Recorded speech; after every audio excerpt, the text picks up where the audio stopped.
হরে কৃষ্ণা। আজকের ভিডিওর মধ্যে আমরা আলোচনা করব কামিকা একাদশী ব্রত মাহাত্ম্য কথা নিয়ে। এই একাদশী করলে আমরা কি কি ফল পেতে পারি, এই একাদশীর নাম কেন কামিকা একাদশী হলো, আর একাদশী দিন তুলসী মহারানীর বেশি বেশি সেবা করলে আমরা কি ফল পেতে পারবো। তো সবাই সাথে থেকো। হরে কৃষ্ণা কৃষ্ণ কৃষ্ণ হরে হরে, হরে রাম রাম রাম হরে হরে। হরে কৃষ্ণ ফ্রেন্ডস, রাধে রাধে, শুভ সকাল। কেমন আছো তোমরা সবাই? আশা করছি সবাই খুব ভালো আছো। রাধা মাধব গুরু গৌরাঙ্গের কৃপায় আমিও খুব ভালো আছি। তো আমরা সবাই জানি আগামী 21শে জুলাই সোমবার শ্রাবণ মাসের কৃষ্ণপক্ষের একাদশী কামিকা একাদশী ব্রত। তো একাদশী ব্রত কিন্তু অবশ্যই পালন করবে। আর যারা ভাবছো করবে না, কোন কারণে করবে না সেই কারণটা আমাকে অবশ্যই কমেন্টে জানিও, আমি সাজেস্ট করার চেষ্টা করব। কারণ এমন কোনো বড় কারণ নেই যে কারণের জন্য একাদশী করা যাবে না। শারীরিকভাবে অসুস্থ, কোনো সমস্যা নেই, শুধু পঞ্চশস্যটা বর্জন করো। না খেয়ে থাকতে পারবে না, কোনো সমস্যা নেই, পঞ্চশস্য বর্জন করে সবজি খাও, আলু ভাজা খাও, বাদাম ভাজা খাও, বাদাম সিদ্ধ খাও, এগুলো খেয়ে একাদশী ব্রত করতে পারবে। কিন্তু একাদশী ব্রত করবে না, প্লিজ এরকম ডিসিশন নিও না। যারা একাদশী ব্রত করো না, আমার রিকোয়েস্ট সবার কাছে, নিজেও একাদশী ব্রত পালন করো, নিজের আত্মীয় স্বজন বন্ধু বান্ধব সবাইকে উৎসাহিত করো একাদশী ব্রত করার জন্য। কারণ সমস্ত ব্রতের মধ্যে বাদবাকি যে যত ব্রত আমরা করি, সমস্ত ব্রতের মধ্যে সর্বশ্রেষ্ঠ ব্রত কিন্তু হচ্ছে এই একাদশী তিথি, মাধব তিথি, ভগবানের সব থেকে প্রিয় তিথি। তো এই দিন ভগবান এমনিতেই খুব খুশি থাকেন। তো তারপর যদি আমরা এই একাদশী ব্রত ভক্তি সহকারে পালন করি, ভগবানের বেশি করে সেবা করি, তাহলে ভগবান আমাদেরকে আরো বেশি করে কৃপা করবেন। যেহেতু ভগবানের সব থেকে প্রিয় তিথি এটা, তো এই তিথিটা ভগবানের নির্দেশ অনুযায়ী যদি আমরা পালন করি, তাহলে ভগবানের আরো বেশি বেশি কৃপা লাভ করতে পারবো। তার উপরে শ্রাবণ মাস, চাতুর্মাসের প্রথম মাস চলছে, এটা আমরা সবাই জানি। তো এই প্রথম মাসে তো শাক আহার নিষিদ্ধ, আমি তো আগের ভিডিওতেই বলেছি তোমাদেরকে।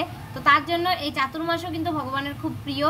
তো যারা এই চাতুর্মাস ব্রত করছে, অনেকে কঠোরভাবে করে, অনেকে শুধু যেগুলো নিষিদ্ধ আছে সেইগুলোই নিষেধ করে, আবার অনেকে পুরো 4 মাস ব্যাপী মাটিতে শয়ন করে, তারপরে খোর কর্ম মানে নখ কাটে না, দাড়ি কাটে না, তারপরে পাতায় মানে কমল ফুলের পাতা, যে পদ্ম পাতা বা পলাশ ফুলের পাতায় ভোজন করে, অনেকে মাটিতে খাওয়া রেখে ভোজন করে। তো বিভিন্ন কঠোরভাবে ব্রত করছে। তো আমরা তো কলিযুগের বদ্ধ জীব, তো সবার পক্ষে সম্ভব না কঠোরভাবে ব্রত করা, কিন্তু যতটা সম্ভব চেষ্টা করি না, তাই না? সবাই তো করছে, ছোট ছোট বাচ্চারাও একাদশী ব্রত করছে। তাই অবশ্যই কিন্তু একাদশী ব্রত পালন করবে। যারা তোমাদের জানাশোনার মধ্যে যারা একাদশী ব্রত করে না, বা যারা রুটি খেয়ে করছে, তাদেরকে বোঝাও যে না, রুটি লুচি খাওয়া গেলে তাহলে অন্নও খাওয়া যাবে। কারণ অন্নটাও রবি শস্যের মধ্যেই পড়ছে, তাই গমটাও রবি শস্যের মধ্যে পড়ছে। তো গমের জিনিসটা খাওয়া গেলে কেন ধানের জিনিসটা খাওয়া যাবে না? অবশ্যই খাওয়া যাবে। তো দুটোই রং, কিন্তু কোনোটাই খাওয়া যাবে না, কারণ রবি শস্যের মধ্যে পড়ছে সবগুলোই। তো পঞ্চশস্যের মধ্যে যেগুলো পড়ছে, ডাল জাতীয়, ধান জাতীয়, শস্য জাতীয়, গম জাতীয়, এই জিনিসগুলো পুরোপুরি বর্জনীয়, ঠিক আছে? তো যে না খেয়ে পারলে কোনো সমস্যা নেই, কিন্তু এই অজুহাতটা দেখাবে না যে একাদশী ব্রত আমি না খেয়ে থাকতে পারি না বলে করি না। না খেয়ে থাকতে বলা হচ্ছে না, শুধুমাত্র পঞ্চশস্যটা বর্জন করতে বলা হচ্ছে। তো পঞ্চশস্য বর্জন করে তোমরা সবজি, ফল, নানা রকমের ফলমূল নিতে পারো, তারপরে জল নিতে পারো, জুস নিতে পারো, কাজু বাদাম কিশমিশ, তারপরে সবজি, আলু ভাজা, বাদাম সিদ্ধ, এইগুলো খেয়ে তোমরা একাদশী ব্রত করো। আর নির্দিষ্ট একাদশী ব্রত কথা তো আমাদের অবশ্যই পাঠ করতে হয় একাদশীর দিন। তো সেটা আমরা আজকে এই ভিডিওর মধ্যে সবাই একসঙ্গে পাঠ করব। কিন্তু মোস্ট ইম্পর্টেন্ট হচ্ছে একাদশী ব্রত করা। তার সঙ্গে শ্রাবণ মাসের সোমবার পড়ছে, তো ভোলানাথ বৈষ্ণব শ্রেষ্ঠ ভোলানাথের খুব একটা দিন, ভোলানাথের ভক্তদের কাছে খুব একটা শুভ দিন। অ্যাকচুয়ালি ভোলানাথের ভক্ত বলে আলাদা কিছু না, ভোলানাথ হচ্ছেন বৈষ্ণব শ্রেষ্ঠ। তাই সবারই উচিত ওনার সেবা পূজা বা ওনার উদ্দেশ্যে উপবাস করা, কারণ বৈষ্ণব শিরোমণি উনি, বৈষ্ণব শ্রেষ্ঠ, ভগবানের সব থেকে প্রিয় ভক্ত ভোলানাথ। তাই ভোলানাথেরও বেশি করে আমরা সেবা পূজা করতে পারি একাদশীর দিন, ঠিক আছে? তো ভুলে যেও না, সবাইকে বলে দেবে যে আগামী 21শে জুলাই সোমবার কামিকা একাদশী অবশ্যই পালন করতে হবে। আর এই দিন হরে কৃষ্ণ মহামন্ত্র বেশি করে জপ করতে হবে। তো চলো আর কথা না বাড়িয়ে, একাদশী করার কি নিয়ম সেটা তো আমি আগের ভিডিওতেই বলেছি। তো এখন চলো আমরা সবাই একসঙ্গে কামিকা একাদশী ব্রত মাহাত্ম্য কথা পাঠ করি। তার মাধ্যমে আমরা জানতে পারবো যে একাদশী ব্রত না করলে আমাদের কি ক্ষতি হতে পারে, আর একাদশী ব্রতটা করলে আমরা কি কি ফল পেতে পারি, আর তুলসী মহারানীর সেবা করলে আরো কি কি ফল আমরা পেতে পারি আর ভগবানের কিভাবে কৃপা লাভ করতে পারি। চলো, কামিকা একাদশী ব্রত মাহাত্ম্য কথা। শ্রাবণ কৃষ্ণপক্ষিয়া কামিকা একাদশীর কথা ব্রহ্ম বৈবর্ত পুরাণে যুধিষ্ঠির শ্রীকৃষ্ণ সংবাদে বলা হয়েছে। যুধিষ্ঠির মহারাজ শ্রীকৃষ্ণকে বললেন, হে গোবিন্দ, হে বাসুদেব, শ্রাবণ মাসের কৃষ্ণপক্ষের একাদশীর নাম এবং মাহাত্ম্য সবিস্তারে আমার কাছে বর্ণনা করুন, তা শুনতে আমি অত্যন্ত কৌতূহলী। প্রত্যুত্তরে ভক্তবৎসল ভগবান শ্রীকৃষ্ণ বললেন, হে রাজন, পূর্বে দেবঋষি নারদ প্রজাপতি ব্রহ্মাকে এই প্রশ্ন করলে তিনি যে উত্তর প্রদান করেছিলেন, আমি এখন সেই কথাই বলছি। আপনি মনোযোগ সহকারে তা শ্রবণ করুন। একসময় ব্রহ্মার কাছে ভক্তশ্রেষ্ঠ নারদ জিজ্ঞাসা করলেন, হে ভগবান, শ্রাবণ মাসের কৃষ্ণপক্ষিয়া একাদশীর নাম কি? এর আরাধ্য দেবতা কে?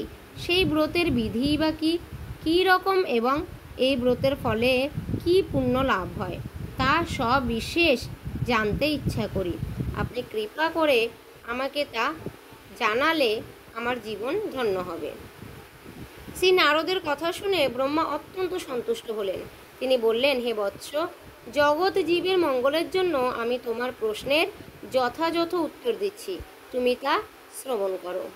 শ্রাবণ মাসের কৃষ্ণপক্ষে একাদশী কামিকা নামে জগতে প্রসিদ্ধা। এই একাদশীর মাহাত্ম্য শ্রবণে বাজপেয় যজ্ঞের ফল লাভ হয়। ভগবান শ্রী হরির পূজা অর্চনা অপরিমিত পূর্ণ ফল প্রদান করে। গঙ্গা, গোদাবরী, কাশী, নৈমিষারণ্য, পুষ্কর ইত্যাদি তীর্থ দর্শনের সমস্ত ফল একমাত্র কৃষ্ণ পূজার মাধ্যমে কোটি গুণ লাভ করা যায়। সাগর ও অরণ্যযুক্ত পৃথিবী দানের ফল, দুগ্ধবতী গাভী দানের ফল অনায়াসে এই ব্রত পালনে লাভ হয়। যারা পাপপূর্ণ সাগরে নিমগ্ন, এই ব্রতই তাদের উদ্ধারের একমাত্র সহজ উপায়। এই রকম পবিত্র পাপনাশক শ্রেষ্ঠ ব্রত আর জগতে নেই। শ্রীহরি স্বয়ং এই মাহাত্ম্য কীর্তন করেছেন। রাত্রি জাগরণ করে যারা এই ব্রত পালন করেন, তারা কখনো দুঃখ দুর্দশাগ্রস্ত হন না। এই ব্রত পালনকারী কখনো নিম্নজনি প্রাপ্ত হন না। কেশবপ্রিয়া তুলসীপত্রে যিনি শ্রীহরির পূজা করেন, পদ্মপাতায় জলের মতো তিনি পাপে নির্লিপ্ত থাকেন। তুলসী পত্র দিয়ে বিষ্ণু পূজায় ভগবান যেমন সন্তুষ্ট হন, মণিমুক্ত আদি মূল্যবান রত্ন মাধ্যমেও তেমন প্রীত হন না। যিনি কেশবকে তুলসী মঞ্জরি দিয়ে পূজা করেন, তার জন্মার্জিত সমস্ত পাপ ক্ষয় হয়ে যায়। এ প্রসঙ্গে ব্রহ্মা বললেন, হে নারদ, যিনি তুলসীকে প্রত্যহ দর্শন করেন, তার সকল পাপ রাশি বিদূরিত হয়ে যায়। যিনি তাকে স্পর্শ করেন, তার পাপ মলিন দেহ পবিত্র হয়। তাকে প্রণাম করলে সমস্ত রোগ দূর হয়। তাকে জল সিঞ্চন করলে যমও তার কাছে আসতে ভয় পান। শ্রী হরিচরণে তুলসী অর্পিত হলে ভগবত ভক্তি লাভ হয়। তাই হে কৃষ্ণ ভক্তি প্রদায়িনী, তোমায় প্রণাম করি। যে ব্যক্তি হরিবাসরে ভগবানের সামনে দীপ দান করেন, চিত্রগুপ্ত তার পুণ্যের সংখ্যা হিসাব করতে পারে না। তার পিতৃপুরুষেরাও পরম তৃপ্তি লাভ করেন। শ্রীকৃষ্ণ বললেন, হে রাজন, আমি আপনার কাছে সর্বপাপ হারিণী কামিকা একাদশীর মাহাত্ম্য বর্ণনা করলাম। অতএব যিনি ব্রহ্মহত্যা, ভ্রূণহত্যা, পাপ বিনাশিনী মহাপুণ্য ফলদায়ী এই ব্রত পালন করবেন ও এই মাহাত্ম্য শ্রদ্ধা সহকারে পাঠ অথবা শ্রবণ করবেন, তিনি সর্বপাপ থেকে মুক্ত হয়ে বিষ্ণু লোকে গমন করবেন। জয় শ্রী শ্রী কামিকা একাদশী ব্রত কথা কি জয়। হরি বল। তো এই ছিল কামিকা একাদশী ব্রত মাহাত্ম্য কথা। তো কেমন লাগলো তোমাদের মাহাত্ম্য কথাটা পাঠ করে, সেটাও কিন্তু জানিও। তো একাদশী ব্রত অবশ্যই পালন করবে আমি আশা করছি। আগামী 21শে জুলাই সোমবার কামিকা একাদশী। তো আজকের ভিডিও এখানেই শেষ করছি। তো দেখা হচ্ছে পরে নেক্সট ভিডিওতে। আর এই ভিডিওটি কেমন লাগলো জানাতে ভুলো না। ভালো লাগলে লাইক শেয়ার কমেন্ট করে পাশে থেকো। হরে কৃষ্ণ কৃষ্ণ কৃষ্ণ হরে হরে, হরে রাম রাম রাম হরে হরে।